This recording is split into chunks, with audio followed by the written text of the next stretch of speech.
Hi friends, Kim from Stamping Imperfection. Welcome to my YouTube channel. If you're new here, I would love you to click subscribe and click that bell to get notifications every time I upload a new video. And I would love it if you could give this video a thumbs up. So today I'm playing with some Halloween stamp sets from the Hedgehog Hollow September kit. And I decided that I wanted to do a tone-on-tone texture technique for the back of my card because this stamp set is loaded with Halloween images, and the images all have really interesting patterns all over them. They're not just plain little images for the most part. A couple of them are, but most of them have a lot of pattern to them. And I thought it would be really fun to do some tone-on-tone heat embossing on my card mat here for the front of my card. And I'll do that by using black embossing powder on my black cardstock. So that purple will serve as my card base. So I'll get lots of color in there, but I thought it would be fun to just have a kind of a textured background with these images. I love to use like little stamps to create background images and create my own background paper. So I actually find that really fun to do. And if you didn't want the tone-on-tone look, you could always use some white pigment ink and stamp in white on that black cardstock also. So I just got this new stamping press. It's from Hunky Dory, and I did get it on HSN. And this is the very first time I'm using it. It came with those two little magnets. The little magnets aren't as strong as I'd like them to be. And already as I placed my paper, there's no grid markings on the back or the bottom of that stamping press. And you can see it's not hinged, but it's like similar to one of the old Fiskars stamping presses or stamping platforms, in that it's got the spring-loaded corners, and I haven't had one of these before, and I've been wanting to get one to do some different techniques than I can use my MISTI for. So the whole thing lifts right off. It does sort of have, the side is sort of like you could actually just lift it up like it was hinged. See, I'm doing that right there. But for me, the beauty is that I can take that off.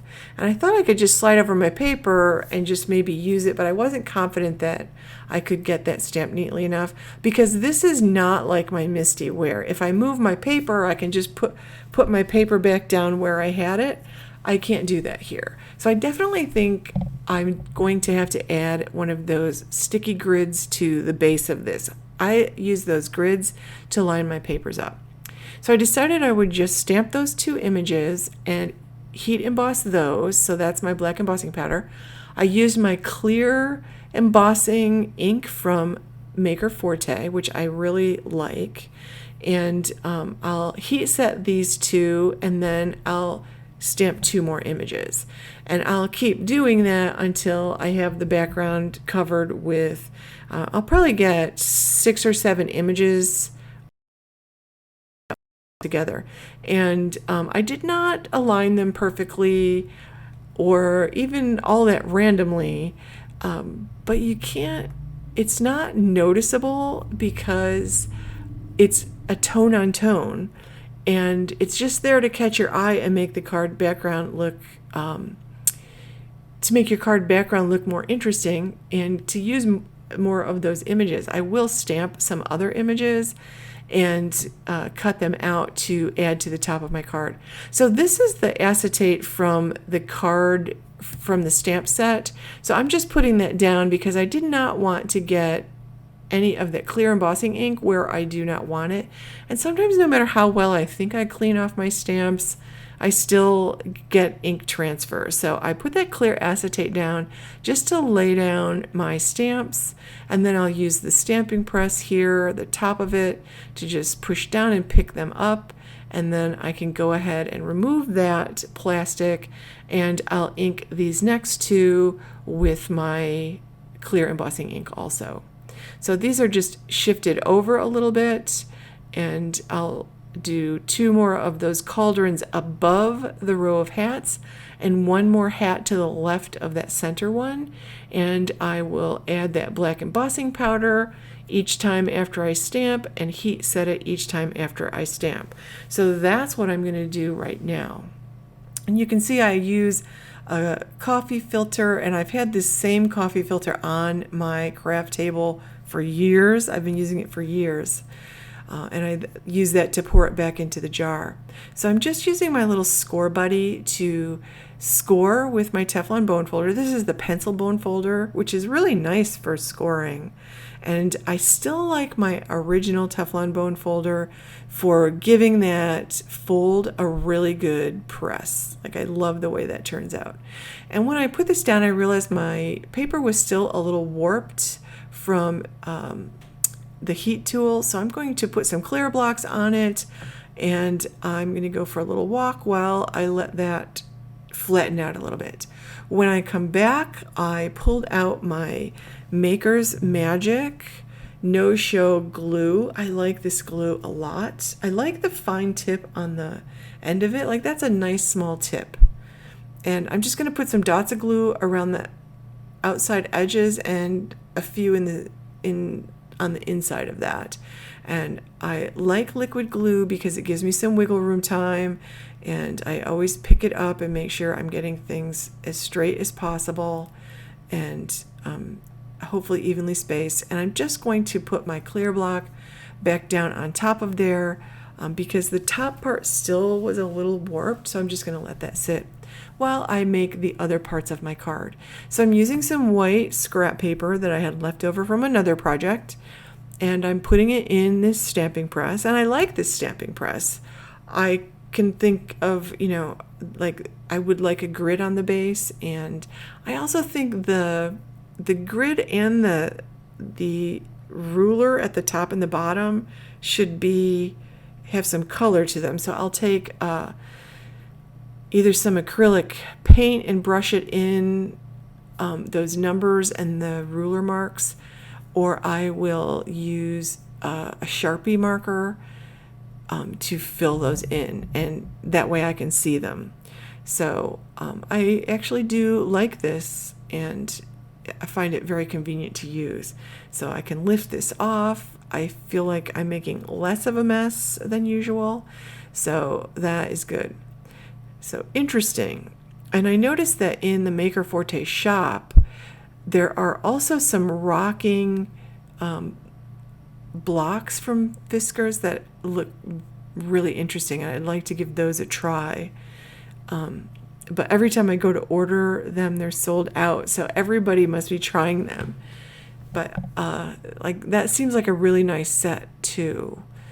A good concept to rock it as you go. So I went ahead and I stamped the 2 ghosts in the kit, and I stamped the broom. I thought that was really fun. I also used the subscription box always comes with a 6x8 stamp with lots of images and a 4x6 stamp set with a lot of sentiments in it. And I stamped one of the sentiments, Happy Haunting, in my black Eclipse ink. And I'm just doing this really easy coloring thing with these ghosts. I want them to stand out a little bit, and I like adding a little bit of color with my Copics. So I'm using BV00 and BV000. Later I will go around the inside of that again with some N0 to help transition that purple to the white. I'm using a light purple. Sometimes I'll use a light blue or a light pink, but I wanted it to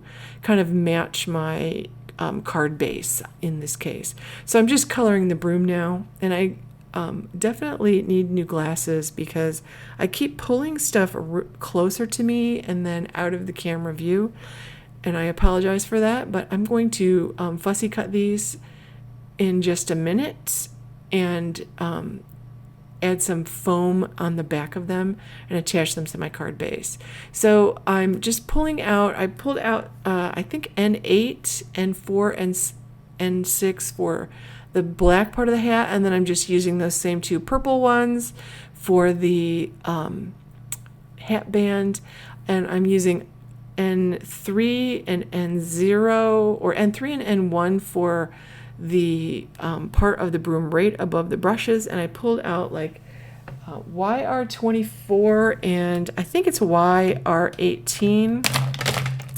See if I can find it. Nope, I think I must have put that away already. For the broom part, and nothing fancy here. I just wanted to add a little color. I'm going to use my sentiment dies for that happy haunting, and I just cut it off so I didn't like crinkle it, and I tend to like I like to leave a little bit of a white border around the things I cut out. I like a white border around them. I don't know why. For me, it looks better, and I think I do a better job cutting consistently when I leave that white border, because I really like that dark black stamped edge on all of my images.